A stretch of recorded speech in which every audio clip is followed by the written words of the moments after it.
அனைவருக்கும் வணக்கம். பிப்ரவரி 28, 2016 அன்னைக்கு அதிகாலை ஒரு 2 மணியை போல் மும்பையில் இருக்கக்கூடிய தானேயில் வந்துட்டு ஒரு வீட்டிலேருந்து பயங்கரமாக சவுண்டு வருது.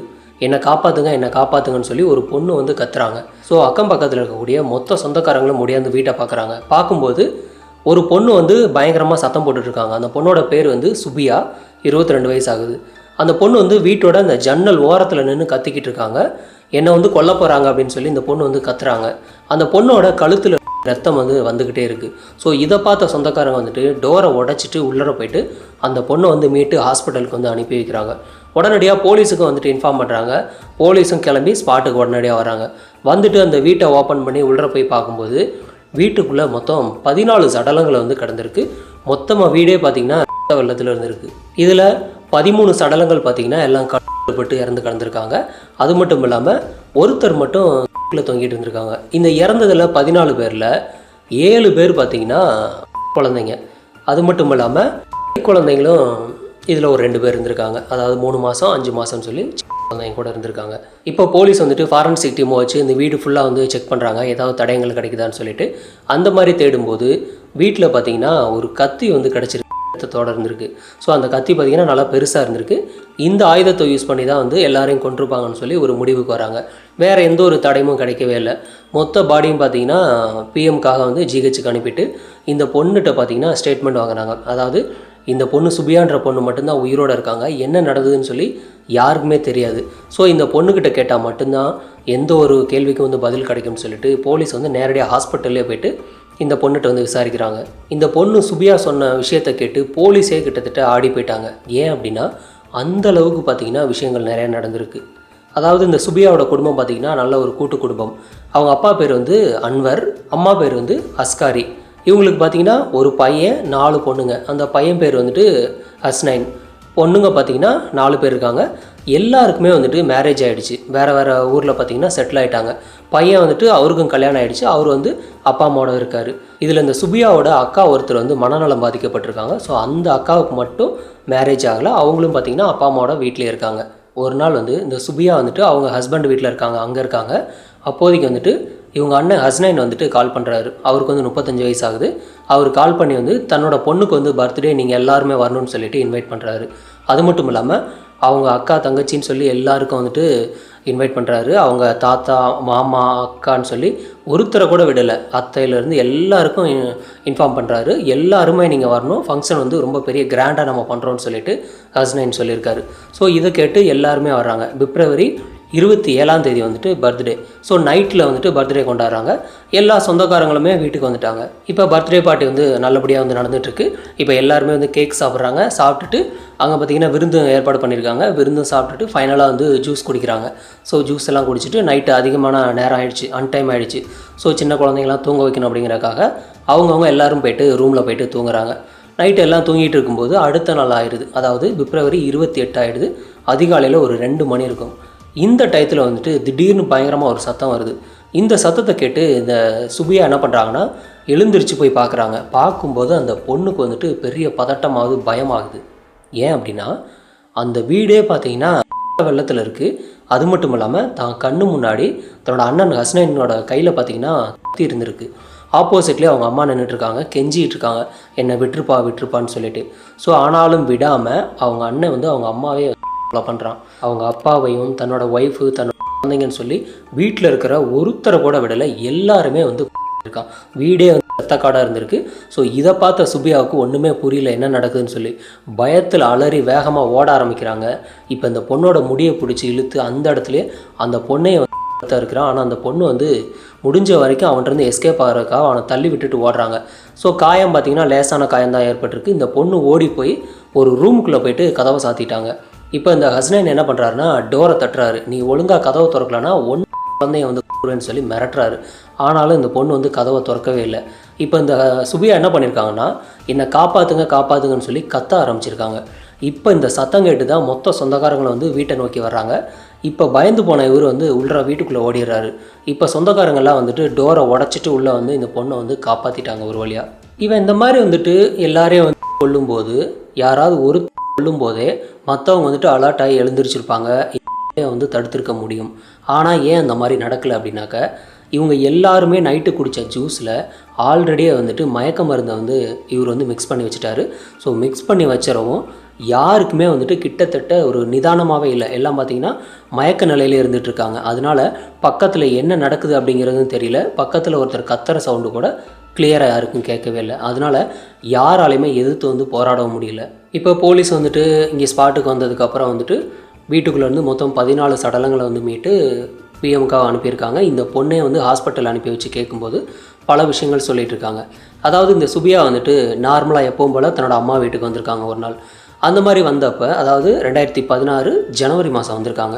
இந்த மாதிரி வரும்போது இவங்க வீட்டிலே வந்துட்டு மனநலம் பாதிக்கப்பட்ட அக்கா ஒருத்தர் இருக்காங்க இல்லையா, அந்த பொண்ணை வந்து பார்க்குறாங்க. பார்த்துட்டு பேசும்போது அந்த மனநலம் பாதிக்கப்பட்ட அக்கா வந்துட்டு இந்த பொண்ணுக்கிட்ட சில விஷயங்கள் சொல்லி அழுகிறாங்க.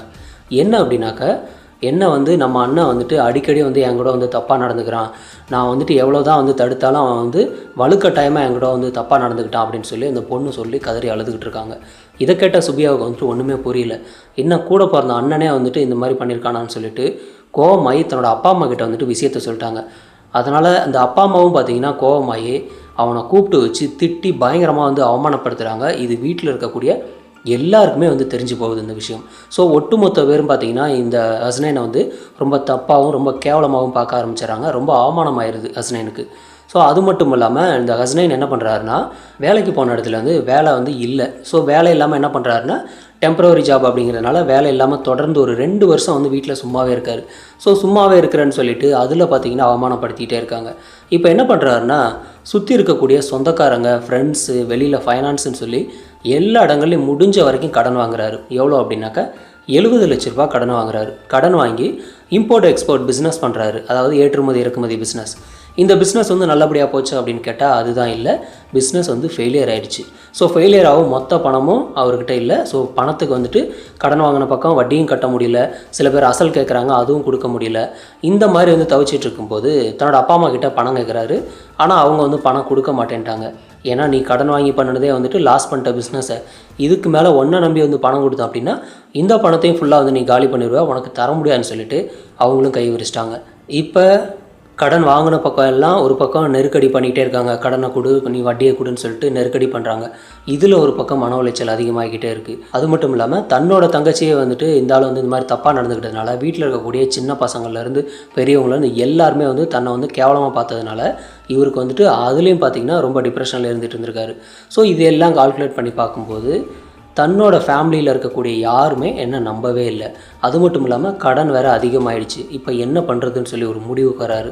இப்போ தான் பிப்ரவரி 27 வந்துட்டு தன்னோட பொண்ணுக்கு பர்த்டே அப்படின்னு சொல்லிட்டு மொத்த சொந்தக்காரங்களையும் கூப்பிட்றாரு. ஸோ எல்லோரும் வந்து வீட்டுக்கு வாங்கன்னு சொல்லிட்டு நைட்டு விருந்துன்னு சொல்லி எல்லாரையும் கூப்பிட்டு விருந்து வைக்கிறாரு. அதுக்கப்புறம் சாப்பிட்டதுக்கப்புறம் ஃபைனலாக வந்துட்டு எல்லோரும் ஜூஸ் குடித்தாங்க இல்லையா, அந்த ஜூஸில் வந்துட்டு மயக்க மருந்தை வந்து மிக்ஸ் பண்ணி கொடுத்துறாரு.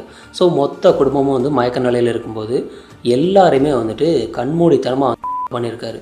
ஏன் அப்படின்னாக்கா, எல்லாருமே என்னை வந்து கேவலமாக பார்த்தீங்க, ரொம்ப அவமானப்படுத்தினீங்க, இதுக்கு மேலே நீங்களாம் யாரும் உயிரோடவே இருக்கக்கூடாதுன்னு சொல்லிட்டு இந்த ஆள் இந்த மாதிரி ஒரு முடிவை பண்ணியிருக்காரு. இதில் ஃபங்க்ஷனுக்கு கூப்பிட்டதில் அவங்க அத்தை ஒரு 2 பேரும், தாத்தா ஒருத்தர்னு சொல்லி 3 பேரை வந்துட்டு கூப்பிட்ருக்காரு. நீங்கள் கட்டாயம் வரணும்னு சொல்லிட்டு. எதுக்காக அவங்களெல்லாம் கூப்பிட்ருக்காரு அப்படின்னாக்கா, அவங்கக்கிட்ட ஆக்சுவலாக 15 லட்ச ரூபா கடனை வாங்கியிருக்காரு. ஸோ அவங்களே பண்ணிட்டோன்னா இந்த பணத்தை வந்து திருப்பி தர தேவையில்லைன்னு சொல்லி ஒரு பிளான் பண்ணி அந்த நபர்களையும் பார்த்தீங்கன்னா கூப்பிட்ருக்காரு. ஆனால் அதிர்ஷ்டவசமாக அந்த 3 பேருமே இந்த ஃபங்க்ஷனுக்கு வரவே இல்லை. இப்போ இந்த நபர் வந்து ஒட்டுமொத்த குடும்பத்தையே பண்ணதுக்கு ரீசன் என்னென்னா, ஆல்ரெடி வந்து தன்னை வந்து எல்லாருமே கேவலமாக பார்த்தாங்க. அது மட்டும் இல்லாமல் தன்னை ஒரு கடங்காரனாகவும் எந்த ஒரு வேலைக்கு போகாத ஒரு பையன் சொல்லிட்டு எல்லாருமே பார்த்துருக்காங்கன்ற ஒரு பக்கம் அவமானம். ஒருவேளை இதுதான் ரீசனா? இல்லை அப்படின்னாக்க, இவங்க வீட்டில் ஆல்ரெடி வந்து ஒரு பொண்ணு வந்து மனநலம் பாதிக்கப்பட்டதுனால நிறைய டேப்லெட் சாப்பிட்டுட்டு இருந்திருக்காங்க. அந்த டேப்லெட்டை இவரும் சில மாதமாக வந்து ரெகுலராக சாப்பிட்டுட்டு இருந்திருக்காரு. ஸோ ஒருவேளை இவருக்கும் வந்துட்டு மனநலம் ஒரு வேளை பாதிச்சிருக்கா அப்படின்னு சொல்லி இன்னொரு பக்கம் வந்துட்டு விசாரிச்சுட்டு இருக்காங்க. அது மட்டும் இல்லாமல் இந்த ஹஸ்னைன் வந்துட்டு பண்ணுறதுக்கு 2 நாளுக்கு முன்னாடி வரைக்கும், அதாவது லாஸ்ட் 2 நாளும் அடிக்கடி வந்துட்டு தர்காவுக்கு போயிட்டு வந்திருக்காரு. அது எதுக்காக போனாருன்னு சொல்லி அந்த கேள்விக்கும் பதில் கிடைக்கவே இல்லை. இந்த கேஸில் எல்லாருமே தருப்பட்டு இறந்து கிடக்கும்போது ஒரே ஒரு நபர் மட்டும் தூக்கில் தொங்கிட்டு இருந்தார் இல்லையா. இப்போ பண்ணின ஆட்கள் யார்? இவர் தான் பண்ணியிருக்காரு. இவர் எதுக்காக ஒருத்தர் மட்டும் தொங்க விடணும் அப்படின்னாக்க, தொங்கினது வேறு யாரும் கிடையாது, இந்த ஹஸ்னைன் தான். அதாவது எல்லாம் ஃபாலோ பண்ணிவிட்டு ஃபைனலாக போயிட்டு இவர் வந்து இந்த பொதுமக்கள் எல்லோரும் வந்துட்டு கதவை உடைச்சிட்டு உள்ளே வரவும் வேகமாக தொங்கிட்டார். தன்னோட கஷ்டத்துக்காக, தான் கடன்காரன் ஆனதுக்காக, தன்னை வந்து எல்லாரும் தப்பாக பேசுகிறாங்க அப்படிங்கிறதுக்காக ஒட்டுமொத்த குடும்பத்தையே பார்த்தீங்கன்னா ஒரு நபர் கொலை பண்ணியிருக்காரு. 13 பேரை வந்து டோட்டலாக கொலை பண்ணி தானும் கொலை பண்ணியிருக்காரு. ஸோ 14 சடலங்கள் வந்து ஒரே வீட்டிலேருந்து கிடச்சிருக்கு. இப்போ இந்த சுபியா பார்த்தீங்கன்னா என்னதான் உயிரோடவே இருந்தாலும் தன்னோட குடும்பத்தை சார்ந்த ஒரு நபர் கூட வந்து உயிரோடு இல்லை அப்படிங்கிறதுனால அந்த பொண்ணு கிட்டத்தட்ட டிப்ரெஷனுக்கே போயிட்டாங்க. இந்த கேஸில் இன்ன காரணத்தினால தான் வந்து நடந்ததுன்னு சொல்லி எக்ஸாக்டாக போலீஸால் கண்டுபிடிக்க முடியல. ஏன்னா கொலை பண்ண நபரும் வந்துட்டு உயிரோடு இல்லை. ஸோ இந்த கேஸ் வந்து ஒரு அன்சால்வ்டு கேஸாக தான் இன்ன வரைக்கும் இருக்குது. ஃபேமிலியில் அது யாராக இருந்தாலும் ஒரு படிக்கிற பையன் அப்படின்னாக்க மற்ற பையன்லாம் நல்லா படிக்கிறான், நீ ஏன் சரியாக படிக்கலன்னு சொல்லி அவமானப்படுத்துறது. அதே மாதிரி ஒரு பையன் வேலைக்கு போயிட்டான் அப்படின்னாக்க அவன்லாம் வேலைக்கு போயிட்டான், நீ ஏன் வேலைக்கு போகலங்கிறது. ஒரு பையன் கவர்மெண்ட் வேலைக்கு போயிட்டான்னா பாரு அவன்லாம் கவர்மெண்ட் வேலைக்கு போயிட்டான், நீ எல்லாம் பாரு எதுக்கு இருக்கிற தண்டம் லாய்க்கு இல்லை, எந்த ஒரு பிரயோஜனமும் இல்லை, நீ உயிரோடு இருக்கிறதே வேஸ்ட்டுன்னு சொல்லி சில பேர் திட்டுறது. அது மட்டும் இல்லாமல் சில பேர் வந்துட்டு நல்லா லட்சத்தில் சம்பாதிப்பாங்க, நீ எல்லாம் பார்த்தா 10,000 15,000 சம்பாதிக்கிற அப்படின்னு சொல்லி அடுத்தவங்களோட ஒப்பிட்டு பேசுறது. இந்த மாதிரியெல்லாம் பண்ணுறது ரொம்ப ரொம்ப தப்பு. ஸோ அதை யார் பண்ணினாலும் இதோட ஸ்டாப் பண்ணிடுங்க. ஏன் அப்படின்னா ஒருத்தரை கம்பேர் பண்ணி இன்னொருத்தர்னு சொல்லி பேசுனீங்க அப்படின்னா யார் கூட யாரை வேணாலும் நீங்கள் கம்பேர் பண்ணிக்கிட்டே போய்கிட்டே இருக்கலாம். இது வந்து மனதளவில் பார்த்தீங்கன்னா ரொம்ப பாதிப்பை உண்டாக்கும். ஸோ அந்த மாதிரியான ஒரு பாதிப்பை கண்டிப்பாக நீங்கள் உங்களோட குழந்தைங்களுக்கு கொடுத்துடாதீங்க. இந்த மாதிரிலாம் தொடர்ந்து பண்ணிக்கிட்டே இருந்தீங்க அப்படின்னா உங்கள் ஃபேமிலியில் இருக்க நபர்களோ இல்லை ஃப்ரெண்ட்ஸோ வெளியில் யாராக இருந்தாலும் சொந்தக்காரங்கன்னு சொல்லி ஏதாவது இந்த மாதிரி பண்ணிக்கிட்டே இருக்கும்போது ஒரு கட்டத்தில் அந்த நபர்களுக்கு என்ன தோணும் அப்படின்னாக்க ஒன்று இந்த உலகத்துலேயே நம்ம இருக்கக்கூடாதுன்னு சொல்லி ஒன்றும் பண்ண தோணும், இல்லை அப்படின்னா இந்த கேஸில் மாதிரி பண்ணக்கூட தோணும். அதனால் இந்த மாதிரி வந்துட்டு பேசுகிறத சுத்தமாக அவாய்ட் பண்ணிக்கோங்க. இந்த கேஸில் இந்த ஹஸ்னைனை பற்றின உங்களோட கருத்துக்களை கமெண்ட்டில் பதிவு பண்ணுங்கள். நன்றி.